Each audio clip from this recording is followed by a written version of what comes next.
Excellencies, ladies and gentlemen, I thank the Secretary General of the United Nations Conference on Trade and Development for organizing this extremely important meeting. The world today is grappling with a series of interlinked and unprecedented public health and economic crises. While the coronavirus does not discriminate between the rich and the poor, the most vulnerable people and countries have suffered the most. Millions are likely to fall back into poverty.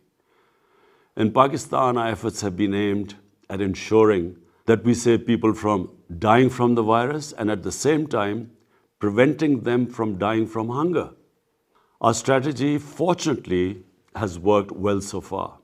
But continuous efforts are needed to fully overcome the second wave of the virus, and also at the same time to maintain and stimulate economic growth. COVID-19 vaccines are now being administered in developed countries, but it seems that it will take much longer time for the vaccine to fully cover the global south. Sustainable development will remain elusive as long as the pandemic persists. Developing countries are trapped between recovering from the pandemic and meeting their debt servicing obligations. In April last year, I called for a global initiative on debt relief for creating fiscal space and reviving economic growth for developing countries. But I'm afraid much more needs to be done on this account. Otherwise, achieving the sustainable development goals by the target date of 2030 will remain a daunting challenge.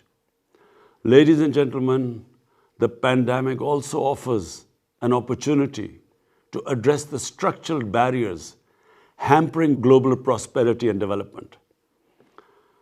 And for this, I propose a 5-point agenda. 1. A viable framework for equitable and affordable supply of COVID vaccine to developing countries. The coverage of the COVAX facility must be expanded.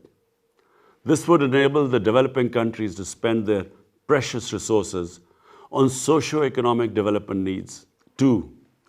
Additional debt relief by suspending debt repayments for the most stressed countries until the end of the pandemic, and restructuring of the public sector debt under an agreed and inclusive multilateral framework, and expanding concessional financing through multilateral development banks. 3.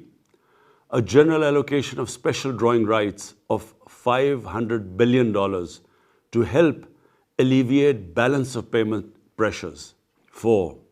Return of stolen assets held by corrupt politicians and criminals. The illicit financial outflows from developing nations causes more poverty in this world than any other factor. Reportedly, a staggering amount of $7 trillion is parked in haven destinations. And it is also reported that $1 trillion annually leaves the developing countries for these haven destinations. 5. Meeting the agreed target of mobilizing the $100 billion annually by developed countries for climate action in developing countries. Ladies and gentlemen, economic malaise and recession, like the coronavirus, is highly communicable. Global policy measures along the lines I have outlined are urgently needed to save lives, revive economies, and build back better. I thank you.